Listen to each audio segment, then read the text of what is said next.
Yeah, what is up, guys? Henry here, and welcome to the third episode of my Manchester United podcast. On today's podcast, I'm very proud to announce I'm joined by Ali. I think is that how you pronounce your name?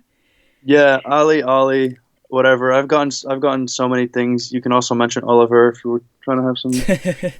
But Yeah, all right. Anyway, so yeah, it's good to have you on, mate. Thank you for coming on. I put out on Twitter to get people to send in some questions. So yeah, we'll just get right into it. All right, the first one's from Frozen. He says, "If we can't get Sancho, what right winger should we buy?" oh shit.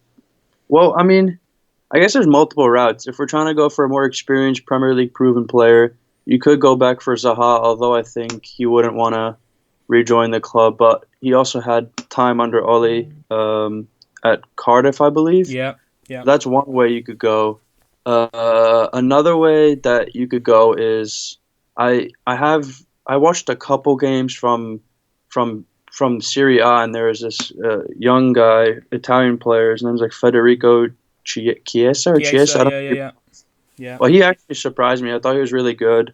Would fit most of the um, things that Oli would be looking for.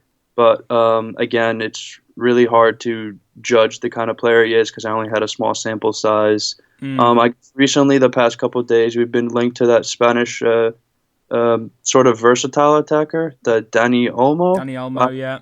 haven't seen much of him to make a judgment call, but I feel as though if it weren't Sancho, and I don't think Pepe is realistic enough, or we haven't even been linked to him. It's kind of hard to sort of find the right, I don't know, target because I think the winger market, especially the right wing market, is rather scarce in comparison to the left wing Yeah. uh, market. So I'm not really sure, to be honest. But ideally, just would bring Sancho next summer if we have a good campaign this year, and then also maybe get Champions League football. I think that'd be enough to lure him in. How about you? Yeah, I don't know really. You mentioned a couple of names there that I'd definitely be into. I think Nicolas Pepe would definitely be my second behind Sancho. But as you say, no link at all to him. I'm not sure who has he been linked with. Liverpool, isn't it? Really, that's the one I've Yeah, seen. well, I just saw this morning he wants PSG, and then he was also linked with Bayern. Oh, okay. So I'm Yeah, not sure. I can definitely see him go to PSG. I think that's definitely something that I can see going through. I think he's Yeah, brilliant, Nicolas Pepe. Exactly what you need. A left-footed right winger, inverted winger to sort of cut in, really direct, quick, strong.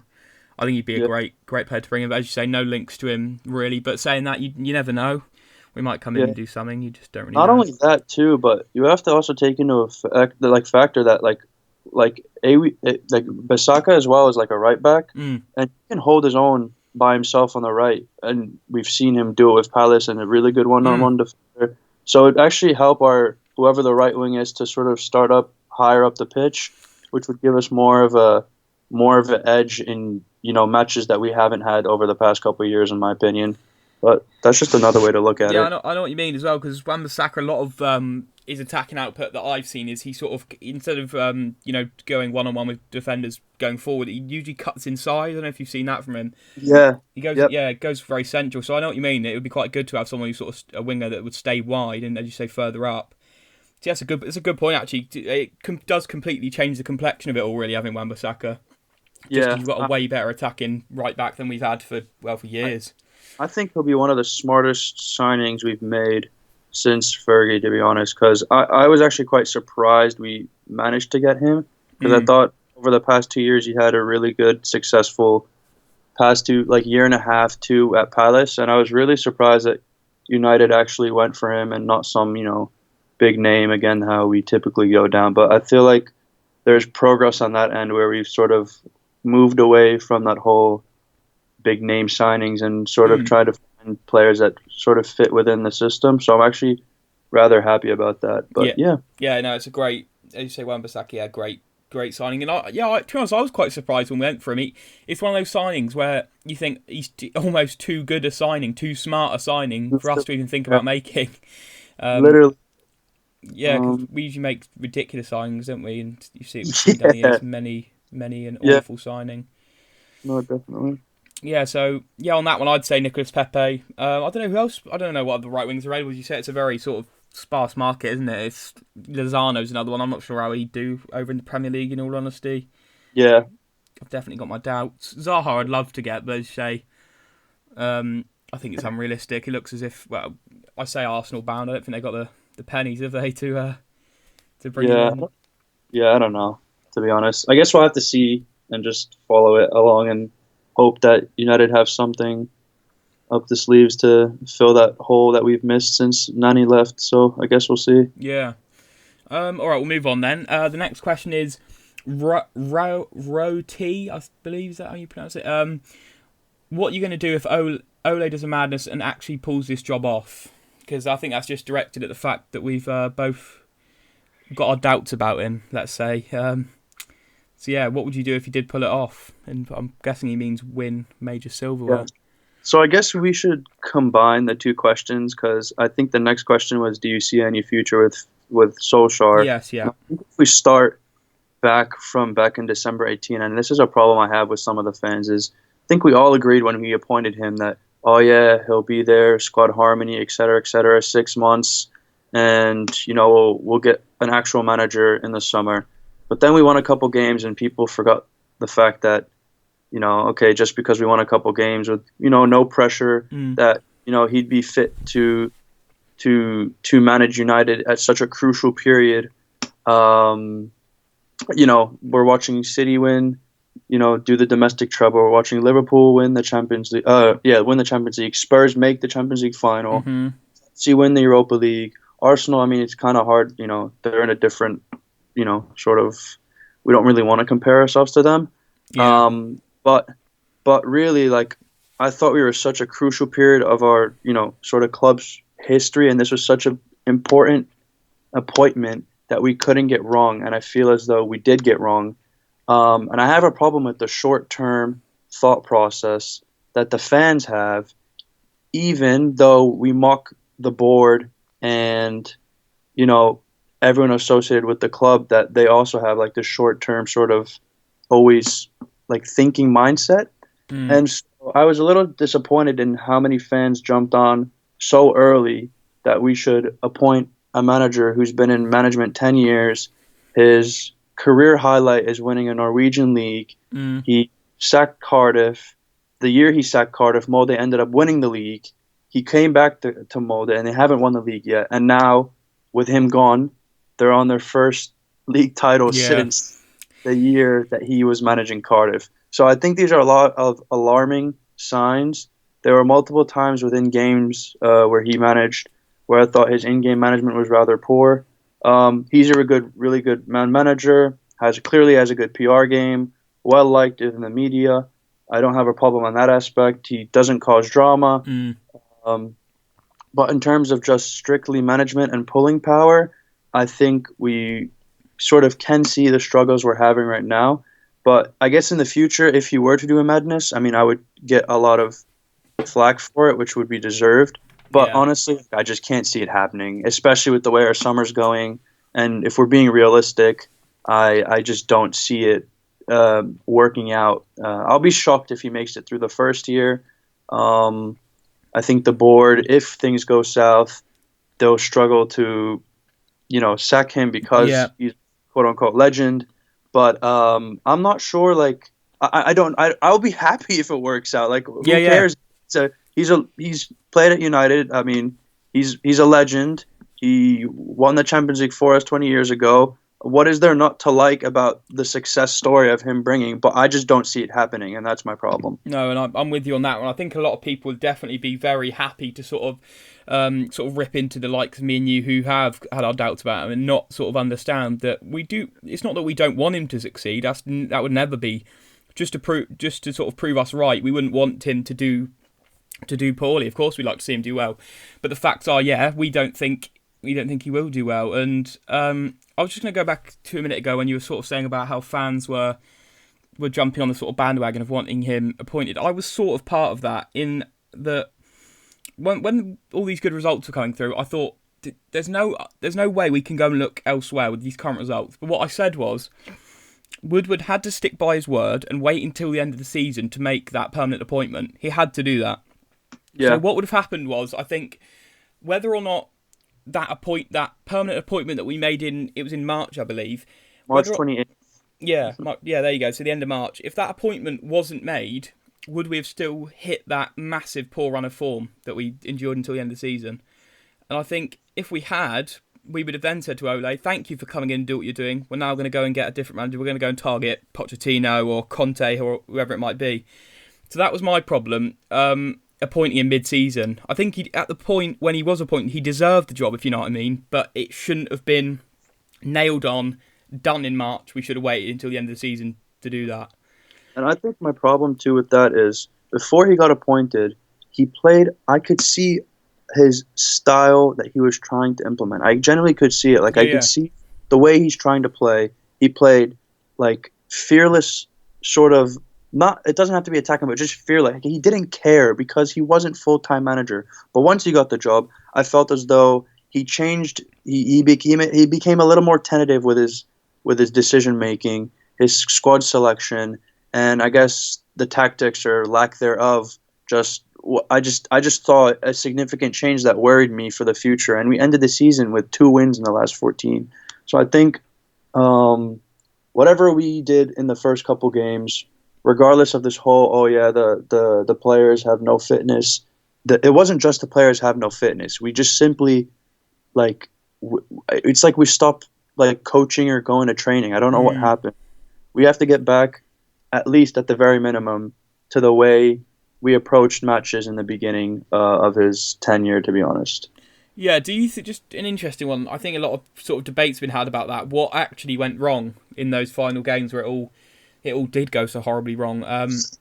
Do you think it was the mentality of Ole's now got the job, we can now down tools until the end of the season, as we've got nothing sort of to play for? They weren't on their toes as much. Do you think that was the problem?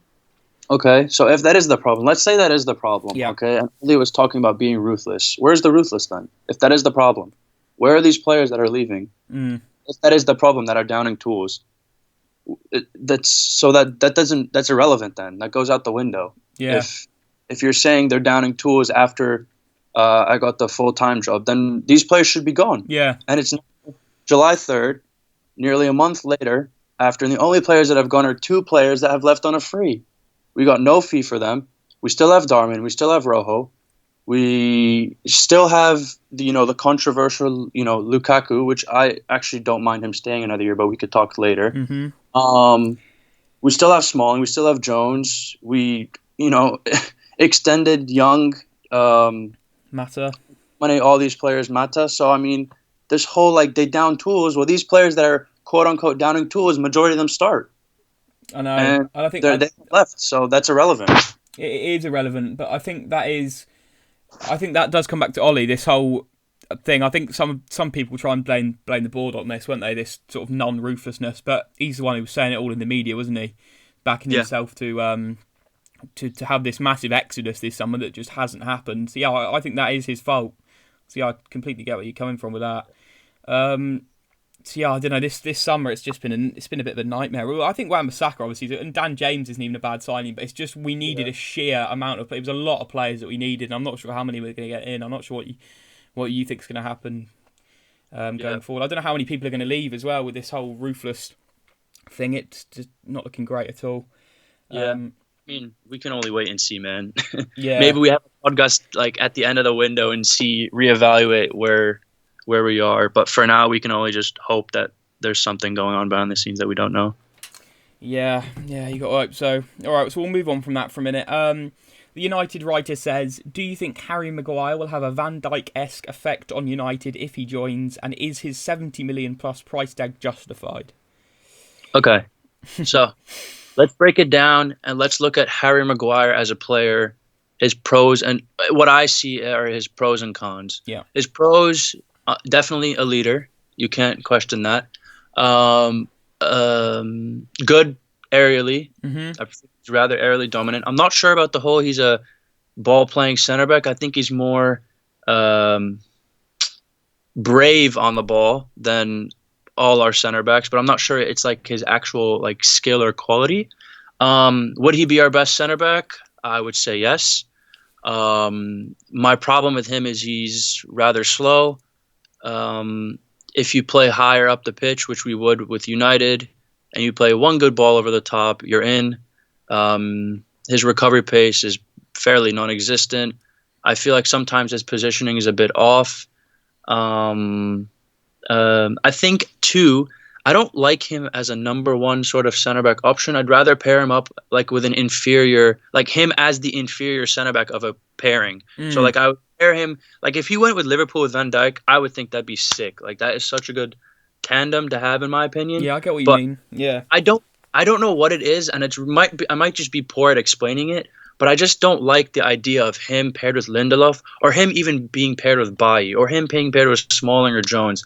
I just don't see him working out as our number one center back going forward, and I don't see United next year, okay, next summer or summer after, being okay. We just spent on Maguire 70 million plus. Why would we buy another center back? We're good. So they'll ignore that. And I don't even think, even if we got Maguire, that'd be enough for us to sort of have that title challenging center back pairing that people always refer to. Like, oh, we have a title challenging right back, or we have a title challenging central midfield. I don't think even with buying just Maguire, it would be a title challenging center back pairing.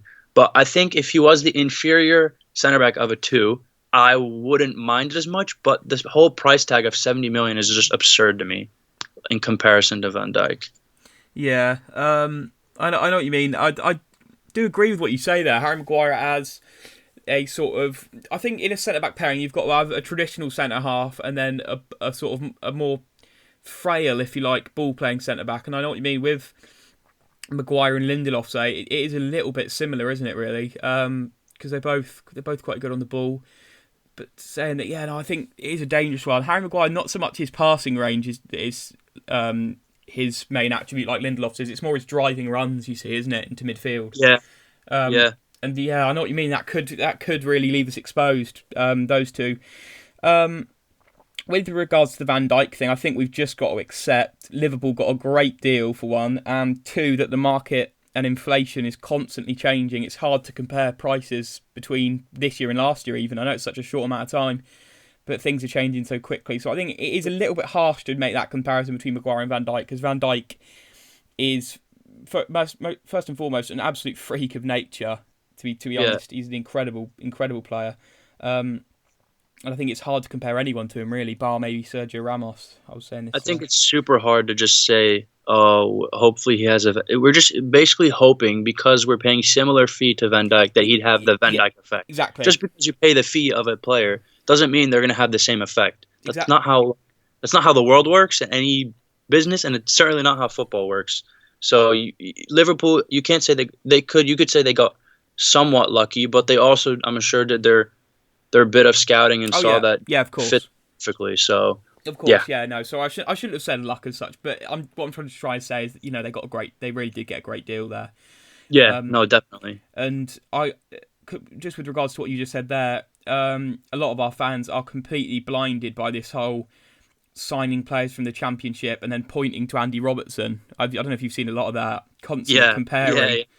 Yeah, and Genie Wijnaldum as well, wasn't it? At Newcastle, just the constant comparisons between the two transfer policies of us and Liverpool, and saying that we should sort of copy what they've been doing. But it is all to do with scouting, isn't it? You can't just sign any random Championship player and then say that's a good buy. You have to understand scouting and manager. Their manager isn't bad. I No, mean, he's really not. we're comparing Klopp with Ole. I mean, I don't know. There's not really much to say. So people have to take that into account as well. You can't just buy players and think, oh yeah. People are just trying to copy Liverpool's motto, hoping it'll just work. Yeah, If exactly. you don't have actual structure and plan for how to utilize these players, then there's no point even buying them. So, yeah, that's just my opinion, to be honest. No, I completely agree with you on that. Klopp, yeah, I think we all can agree on that. Yeah, Klopp is absolutely levels above Ole as a Yeah. manager. I don't think anyone can argue that. But with Yeah. regards to the centre back thing, there's another question here that I thought would tie in quite well to this. Why do you think we haven't even tried to get a £25 million Toby Alderweireld this window? Well, I guess there's still like sort of like iffiness about his whole release clause. Like I'm not sure if it's triggered or it's activated like in like August 1st, some were saying, or is it July 1st? So I'm not sure how that exactly works. But I think last year was our opportunity to get Toby for around 50, 60 million. But since the release clause, the decision would be in his hands, sort of. I don't see him choosing us without Champions League football, especially with Spurs just signing Ndombele and possibly keeping Eriksen and playing under Poch and under a new stadium. I could potentially also see him stay there. But I do think that PSG would be the ones that would take Toby Alderweireld for 25 million if he's looking to get a payday. But I don't see him picking us this year anymore, to be honest. No, I think definitely if there was other clubs involved, like you just mentioned, PSG, I think it's very clear who he'd choose out of us in PSG. Even Juventus too, if they're And, around. oh, Juventus, definitely any club like that Yeah. is levels ahead. I mean, we're really down the pecking order with the big European clubs. I put in inverted commas big because competitively we're not really all that big, are we, at the minute? But And jokes aside, Mourinho did have pulling power as oh opposed yeah, to. yeah, So for there is a sure, difference. for sure. So we like to hate on Mourinho. I do as well, but it's his pulling power is a little different than Oli as well. So people have to take that into account. Yeah, Mourinho's pulling power. He's probably one of the biggest pulling power of managers I've ever seen. To be honest, Yeah, Mourinho's is huge. yeah, Zidane's is also quite big as well, in fairness. yeah. Um, but yeah, Alderweireld, I think he'd be a great purchase for 25 million. Quite honestly, I know he's getting on a little bit now, but still, I think with regards to you saying about the sort of inferiority of sort of positive nature of Maguire being the inferior centre half, I think Alderweireld would definitely be good as that. That really good, like our best centre back, if you know what I mean. Yeah, I think Alderweireld and Lindelof's probably a better pairing than Maguire and Lindelof, as you said. And yeah. for an absolute tiny Well, share of the price. the question I would pose to you Mm. is Maguire 50 million? Uh, is the difference between Maguire's fee and Toby Alderweireld's fee gonna make that much of a difference on the pitch, like performance wise? Like, is Maguire 75 million? Let's say he's worth that 75 million, and Toby's at 25 million. Is the 50 million, difference? Like, is Maguire going to bring that much difference to our level of play as opposed to Toby? The answer would probably be no. No, So, it's definitely a no for me. Yeah. so Um, but yeah, I think I try not to get too hung up on transfer fees. In all honesty, because I sort of adopt the approach that it's not my money. I shouldn't care. The only problem I do have is if that big chunk of our budget. I don't know how the budgeting works at United. In all honesty. But if that chunk of our budget is going to stop us from signing other players, that's my only problem with that big yeah, 70 million. I would. Yeah, I don't like people saying football's gone mad and all that. That doesn't really bother me. It's about how that's going to affect the rest of our transfer plans. I Yep. do really like Maguire. I'd like him at United. I think he's better than anything we've got, really, other than maybe Lindelof. I think he's still probably a bit better than Lindelof. Yep. But so honestly, I'd love him. I wouldn't mind him at like 50, to be honest. But Yeah, I think he's absurd. Well, Eh, he'll. I just don't think it'll work out if we get him at that age. Price, in my opinion. yeah. I don't know. No, The it's scary. expectations and how big United is, I just don't. I honestly think that might get to him, but I don't know. I don't know him that well to sort of make that judgment and if he cares about what people think. Yeah. Yeah. Well, I think the only thing you can point towards him maybe not being affected by that would be last year at the World Cup, in which he was nothing short of fantastic, really, on a massive Yeah. stage. So that's a good bit of proof there that he might be able to sort of deal with the magnitude of the club. But yeah, Yeah. we'll have to see if it goes through or not. It looks like We won't City know might be unless he challenging comes. us. What? Sorry. I said we won't know unless he comes. Yeah, exactly. It is hard to speculate. Over the Yeah. years, there's been so many players that we've tipped to succeed. I mentioned this in the last podcast. Memphis Depay and the likes and Falcao as well, Absolutely. who's just struggled. So yeah, it's really hard to call that one. Anyway, that's enough on Maguire for now. Legend of United says difference between Solskjaer's era and Hodgson's with Liverpool. What are the similarities and differences between those two? Similar results. Yeah, It's to when you got the full time job. Naivety of the fan base is rather similar. mm-hmm. The players we've been looking to sign, or the level of players we're looking to sign outside of Bisaka, are relatively similar, Yeah, or of that caliber. pointing the fingers at the wrong players, relatively similar. Yeah, I just think if it continues like this, we are going to get to a point where we're going to look like Liverpool from 6, 7 years ago and just hope and pray we get like a miraculous manager like Klopp to, change the complete face of, the club. Yeah. But I hope not. I hope we don't get to that point. But yeah, it's more of a fear than it is like it's something that I can see sort of happening like, a year or two from now if we continue like this. But it's not something that it's like right now that, oh my God, we're hitting the Hodgson era. And it was a little premature on my end to tweet that, but it's just something that I wanted people to think about before, Yeah, I definitely think there are. I think it's it's quite a fair comparison. There are some similarities. Obviously, you've got a manager taking a massive step up, and well, we don't know how Solskjaer's going to work out, but immediately sort of struggling. Apart from that good sort of 6 months early tenure, it was only 4 months actually, wasn't it? But yeah, I think that's definitely a comparison to make. And as you say, the sort of signings are similar. The lack of pulling power for the managers, for each of those two managers, is similar.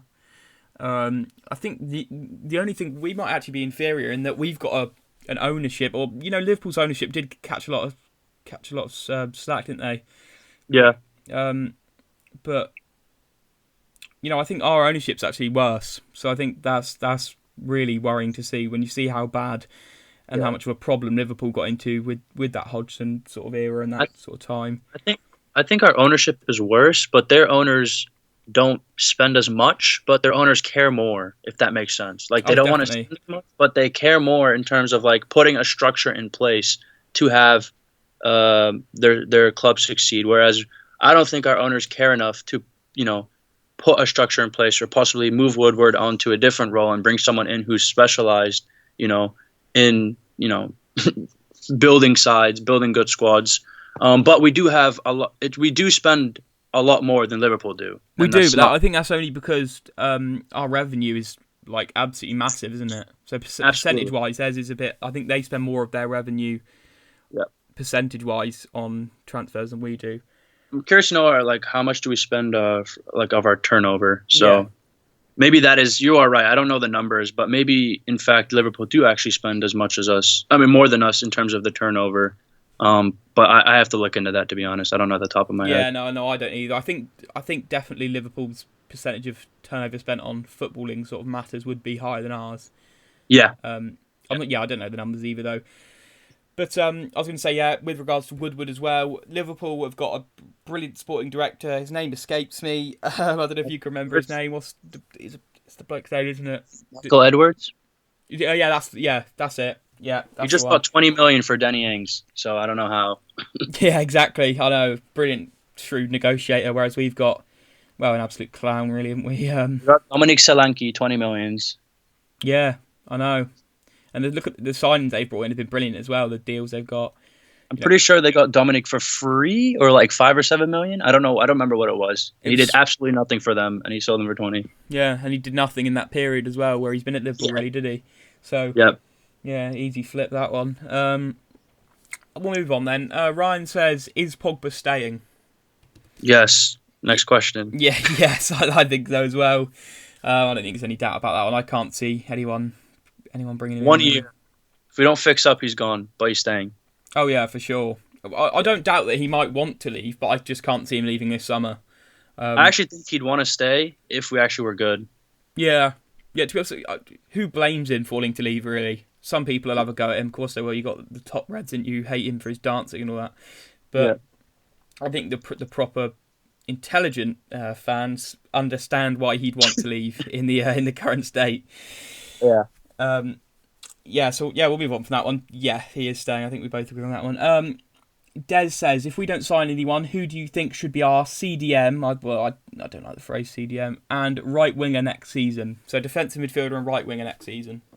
Assuming we play a 4-3-3, if we don't sign anyone at the base of a 3, Matic does fine when he doesn't play 2-3 matches a week. Mhm. So it's the CDM thing would be like more of a rotational sort of. It would have to be like a rotational sort of thing. But I guess let's say first week against Chelsea, who would I want at CDM or defensive midfielder? Yeah. I would probably say Matic. To be honest, he'll come off of a 2 month break. He's he is not the worst when he's healthy. And then at right wing, I don't know. I don't know where. I don't know how the management plan on using Daniel James. Yeah. I doubt he'll start against Chelsea.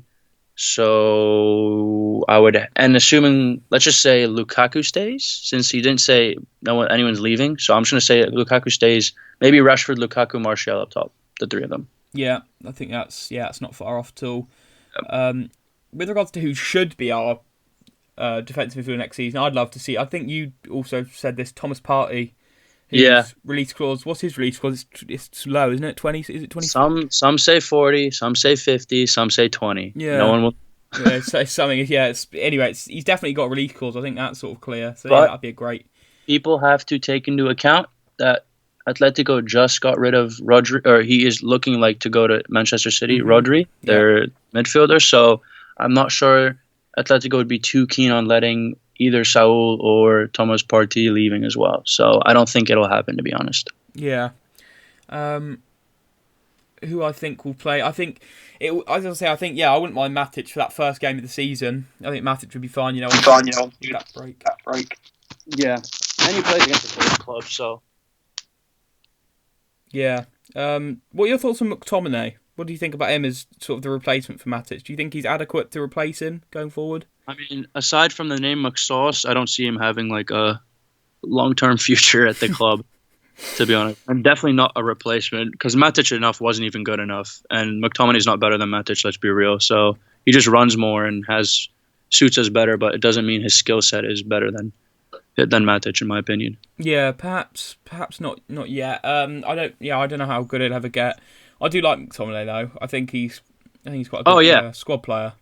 no, Um, definitely. I think he's a good kid and has some qualities, but I just don't think long term he'll ever be like starting material, in my opinion. Yeah, I think a lot of people do share that view as well with you. I'm not too sure on that one, to be honest. I think I think he's definitely good enough to be a squad player going forward. But yeah, we'll have to. You never know. Some obscene development might take place, and you never know, do you? Yeah.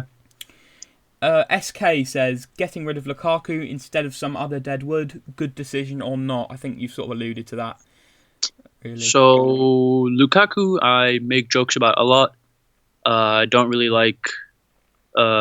He's not the most aesthetically pleasing player to watch. Hmm. You have to. It's undeniable how productive he is in front of goal.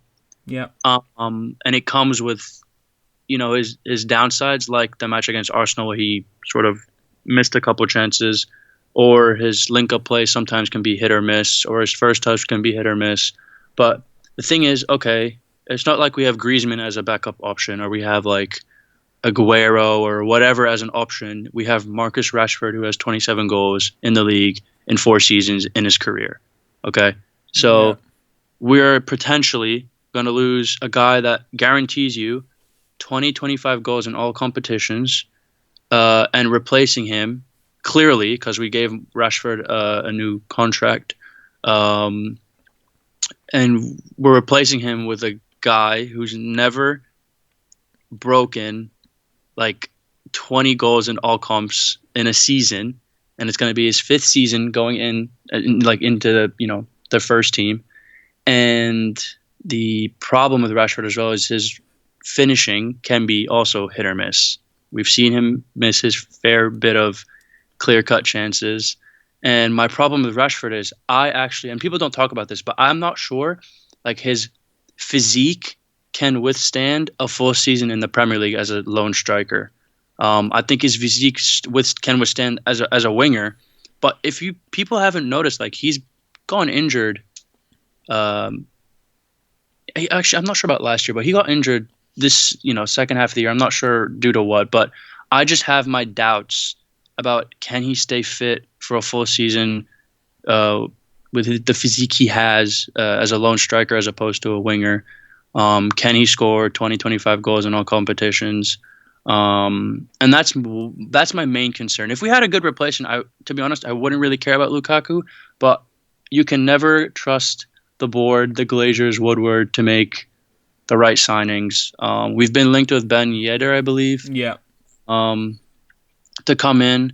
I'm not going to pretend here and say I watch him week in, week out. Yeah. I troll on Twitter and say like, oh, he scored, blah blah blah. But I actually haven't seen him. He's fairly small, same size as Alexis. From the basic comps I've seen, I think he might suit us slightly more than Lukaku in terms of the way we're trying to play. But yeah, that'd be everything, man. Yeah. I think with Ben Yedder, I personally think it's a downgrade on Lukaku. When you look at Lukaku's goal record in previous seasons, Yeah, I think it's definitely a downgrade. I think Ben Yedder is quite an exciting one, though. I think that's definitely something I'd be willing to see Ben Yedder. I'd be really interested to see how he does in the Premier League because, as you say, small player. yeah, Not as physically good as other players like Lukaku. So, a lot of small players do come over and struggle in the Premier League.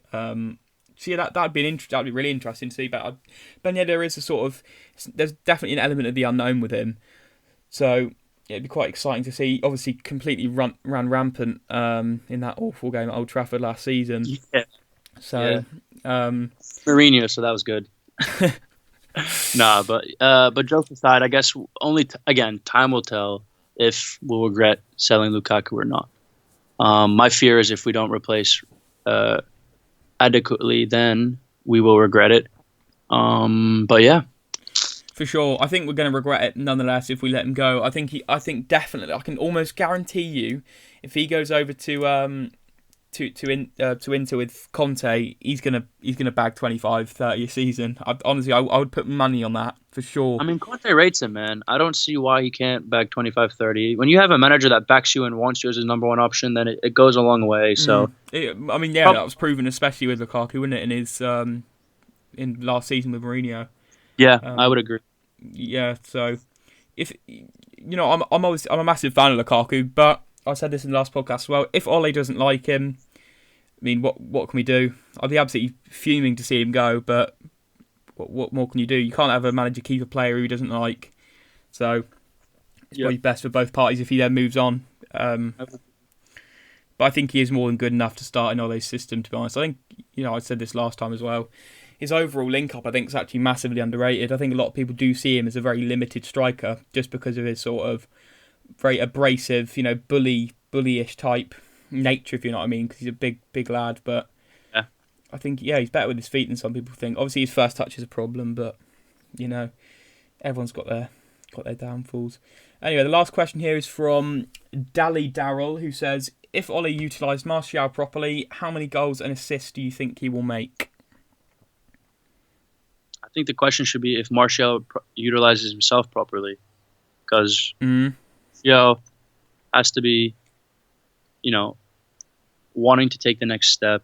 People joke about his attitude and whatnot. I mean, I feel like there's a slight truth in it in terms of whether he actually has the hunger to, take his game to the next level. So Ole can only do too much, but it's got to come within. And I think that and I'm hoping, because I do love Martial, I think his peak, we could see 30 goal contributions in all comps if he plays, let's say, 45, 50 matches a season. But yeah, I mean, I guess time will tell. We'll see in the beginning. It's not really so much how he does in the first 5-10 games that I have an issue with, but let's see how he does come November, December, when, your legs are a little heavier going into matches and your fitness might not be at 100, but it's important to stay consistent week in, week out and just consistently drop 7 out of 10s as opposed to, dropping 1 out of 10s and then dropping 9 out of 10 the next week. So I think consistency with Martial would be good for him. That's definitely a problem with him, is consistency. That's probably the main thing I have a problem with him. And as well, as you mentioned, that the attitude thing is definitely somewhat prominent. I think the Pogba one's a little bit of a myth, if I'm honest. But with Martial, there is definitely a little bit of a problem now. I think, I don't know if you saw this was about a year ago or probably more, when his old coach at Lyon said that he had learning difficulties, didn't he? He had to have a special coach and Yeah, things like that. But yeah, I mean, I think that can definitely affect a player. So I don't know if that's perhaps a reason why because he's definitely not developed at the rate we sort of expected him to. Really, I mean, he yeah, had that excellent season in 2015, 2016, and then 2017, 2018 under Mourinho he did quite well. But apart from that, he's been quite underwhelming, really, I'd say. But yeah. I'm a massive fan of Martial. I really hope he does sort of break the barrier and go and push on with his development. And to answer the question, I'm sort of with you on that 30 goal contribution, maybe even 35, something like that. Yeah. I'm just wondering, do you think he is a left winger, or would you say he's a striker, Martial? I actually like him as a left winger, to be honest. Yeah. I don't know why, but I don't really fancy him as a number nine. Maybe a lone number nine. Maybe in a pairing when he's played alongside Lukaku. I actually don't think he's that bad, but I actually like him at left wing, to be honest. Yeah, so do I. I think his dribbling and sort of one-on-one Yeah, dribbling really does favour him on that left wing. yeah. So yeah, but we'll have to see how Martial does. I really hope he sort of has a good season, because last season was a bit of a disaster, really. Martial's awesome, man. When he's like doing well, like the team does well as well, in my opinion. So we feed off his energy, I think, Mm. and I that we see the best of him this year because I think he's well liked amongst the fans. And yeah, man, he got a new contract, so you just gotta repay it back into the club. Yeah. So yeah, that's all I think for today. That's all the questions we've got. Ali, thank you for coming on. Really appreciate it. Would love to have you on again in the future. Thank you guys for listening. Be sure to like, comment, and subscribe. Cheers.